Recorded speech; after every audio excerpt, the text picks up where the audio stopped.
Hi guys! Today is Saturday at nandito ulit tayo ngayon sa farm, sa ating papaya plantation. Ayan.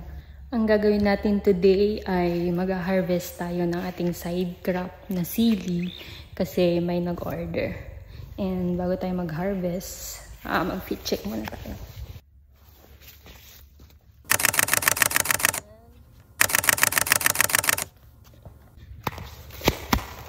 O, diba? Kahit pupunta tayo ng farm, dapat naka-aura pa din. So, ipapakita ko sa inyo yung mga sili na i-harvest natin.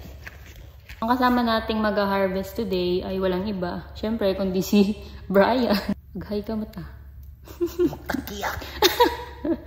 Kasi, mukha siyang pera. Mukha siyang pera. Siguro.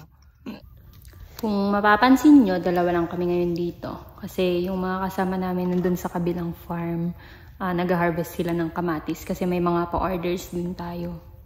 Tignan nyo naman yung sombrero ko, Superman pa. Nung high school pa kami nito. Yung, yung couple-couple na cup. Tama na ang kuda, mag-start na tayong mag-harvest ng sili. Kasi anong oras na. Magde-deliver pa kami mamaya. Yeah, doon na harvest mo? Adumat isa Dahil nga nagre-reklamo na yung kasama ko na puro daw ako kuda, kaya nag-start na akong mag-harvest dito. Ayan, makikita nyo. Isa pa lang to, pero ang dami niya ng bunga. Ang gaganda pa. Ayan yung bunga ng bawat isang halaman, di ba? Ang dami. After 1.5 hours, sa wakas natapos din kami. So, eto na guys, yung mga na-harvest nating sili. So, ayan, after natin mag-harvest, uwi na tayo.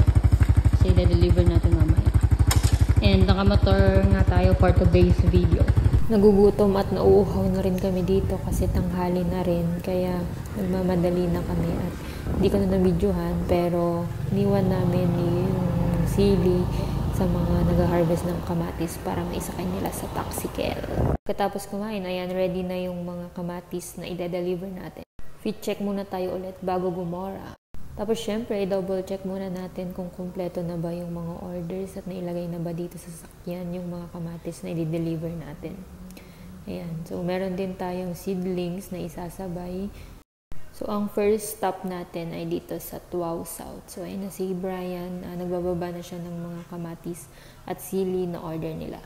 Next stop naman ay dito sa Ibong Villaverde. Dito namin dineliver yung mga talong na seedlings. Third stop naman natin ay dito sa Careb. Ayan, malakas sila magkamatis dito. Madami silang orders. And next destination naman namin ay dito sa may Agub. Ayan, ang tagal ko nang hindi nakapunta dito. Ngayon lang ulit.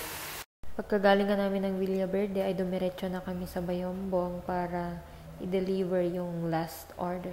At dahil last na nga yun, ayan, uwian na. Sa wakas, natapos din tayong mag-deliver.